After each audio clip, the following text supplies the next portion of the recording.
Ce n'est pas encore la foule des grands jours sur le Kurfürstendamm à Berlin. Mais 2 semaines après la réouverture des premiers commerces, un semblant de normalité reprend ses droits sur cette grande artère commerciale. Lentement mais sûrement, les badauds osent à nouveau s'aventurer en centre-ville, mais toujours munis de leur nouvel accessoire de mode. Depuis le 20 avril, le port du masque est obligatoire dans les transports en commun et les magasins. Alors dans ce centre commercial, toutes les boutiques s'y sont mises. Ganz einfache genähte Masken. Nous avons des masques en coton tout simple que l'on peut laver et réutiliser. Bien sûr, c'est avant tout pour protéger les autres. En ce moment, c'est le produit qui se vend le mieux. La boutique propose même un porte-masque à accrocher chez soi pour ne jamais l'oublier. Du masque en veux-tu, en voilà. À quelques mètres de là, chez ce cravatier, il y en a pour tous les goûts. Hallo. Bonjour, je peux vous aider? Je regarde les masques, merci. Ja, gerne. Des masques assortis à la cravate et même sur mesure. Man kann das auch richtig schön kombinieren. Ich habe dann auch, On peut tout combiner et je vais vous montrer ce que nous proposons également sur commande. Da kann man dann auch was anfertigen lassen. Un de nos clients nous a demandé de réaliser ceci, un masque assorti à la pochette de costume et à la cravate. Un déconfinement avec style mais beaucoup de rigueur. À Berlin, seuls les commerces d'une superficie inférieure à 800 mètres carrés ont pu reprendre leurs activités dès le 22 avril, tout en respectant bien sûr la distanciation sociale et des règles d'hygiène strictes. Il y a les marquages au sol et nous avons également installé cette pancarte qui indique aux clients les règles à respecter à l'intérieur de la boutique. Pas plus de 2 clients à la fois et le moins de contacts possible, l'argent liquide n'est pas bien vu par les temps qui courent. Le client met sa carte dans le lecteur, la reprend lui-même, on ne touche plus à rien. Autant de restrictions auxquelles la clientèle s'est finalement adaptée malgré quelques petits problèmes au démarrage. Entre-temps, les clients ont accepté le principe et il est très rare de devoir leur rappeler qu'il faut porter un masque, par exemple. On a eu encore un cas hier, mais c'est devenu exceptionnel. Au début, les clients n'attendaient pas toujours devant la boutique pour éviter d'être à plus de 2. Mais ça aussi, ils ont compris maintenant. L'être humain s'habitue à tout, et rapidement. Alors que les petites boutiques rouvraient leurs portes il y a 2 semaines, les grands magasins de plus de 800 mètres carrés ont d'abord été obligés de réduire leur superficie. Pendant la première phase de déconfinement, les galeries Lafayette ont dû s'adapter.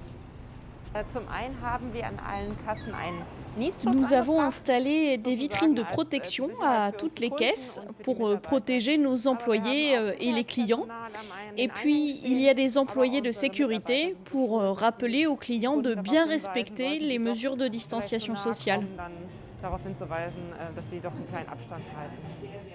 La semaine dernière, seuls 30 clients étaient autorisés à entrer en même temps, les étages supérieurs fermés au public.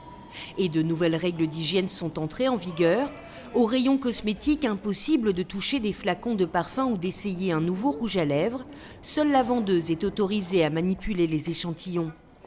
Et lorsqu'un client souhaite acheter un produit hors de sa portée, il doit faire appel à un acheteur. Nous avons des personal shoppers qui s'occupent de chaque client. Ils vont récupérer le produit souhaité et le ramener directement au client. De nouvelles méthodes de vente pour ces temps si particuliers. La semaine dernière, seuls 10% des employés avaient repris le travail. Après cette longue période de confinement, l'esprit est positif. Tout le monde est très motivé et veut reprendre le travail. Et puis, toutes ces mesures de protection rassurent nos employés. Le masque, la distanciation sociale, ça procure un sentiment de sécurité. Pour l'heure, le bilan du déconfinement des commerces est en effet plutôt rassurant en Allemagne. Selon les premières constatations, le taux d'infection n'est pas reparti à la hausse à cause de l'ouverture des magasins. Pour cet épidémiologiste spécialisé dans les maladies infectieuses, le port du masque obligatoire fait ses preuves. La combinaison port du masque et distanciation physique fonctionne très bien dans toutes les situations où prendre ces distances est compliqué. C'est le cas dans les transports en commun, mais aussi bien évidemment dans tous les commerces. Je recommande fortement à la Suisse de faire de même. Nous sommes convaincus que le port du masque contribue à maintenir le nombre de contaminations à un niveau faible. Le gouvernement allemand a donc décidé la semaine dernière d'accélérer le déconfinement. À Berlin, les restaurants pourront rouvrir le 15 mai. Tous les commerces, quelle que soit leur taille, ont repris leurs activités le week-end dernier. À Berlin, le grand magasin KaDeWe a ainsi rouvert ses portes mais laisse entrer les clients au compte-gouttes. Ils sont moins nombreux que d'habitude, soulagés mais aussi un peu anxieux.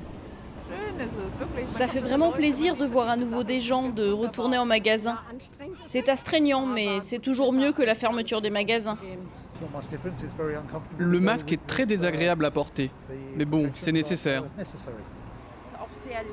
Les magasins sont quand même encore très vides en raison des restrictions. C'est franchement pas la joie. Mais l'Allemagne n'est pas à l'abri d'une deuxième vague, d'où la nécessité de ce déconfinement progressif et très encadré, selon Timo Ulrichs. Si la deuxième vague arrive, il est essentiel de savoir quel assouplissement en est à l'origine. Si on rouvre tout en même temps, on ne peut pas le savoir, et donc on est obligé de tout refermer en même temps. Le déconfinement progressif nous permet de mieux comprendre et de contrôler la dynamique de l'épidémie.